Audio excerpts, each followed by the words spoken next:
اور دوزخ اس دن سامنے لائی جائے گی تو انسان اس دن سوچے گا، مگر اب سوچنے سے اسے فائدہ کہاں مل سکے گا؟ کہے گا کاش میں نے اپنی اس زندگی کے لیے کچھ آگے بھیجا ہوتا۔ تو اس دن نہ کوئی اللہ کے عذاب کی طرح کا عذاب دے گا اور نہ کوئی اس کے جکڑنے کی طرح جکڑے گا۔ جو لوگ کافر ہیں یعنی اہل کتاب اور مشرک، وہ دوزخ کی آگ میں پڑیں گے اور ہمیشہ اسی میں رہیں گے۔ یہ لوگ سب مخلوق سے زیادہ برے ہیں۔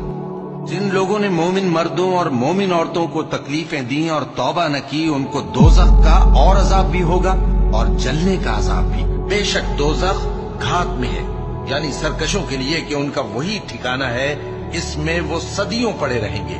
وہاں نہ ٹھنڈک کا مزہ چکھیں گے، نہ کچھ پینا نصیب ہوگا مگر کھولتا پانی اور بدبودار پیپ۔ یہ بدلہ ہے ان کے اعمال کے موافق۔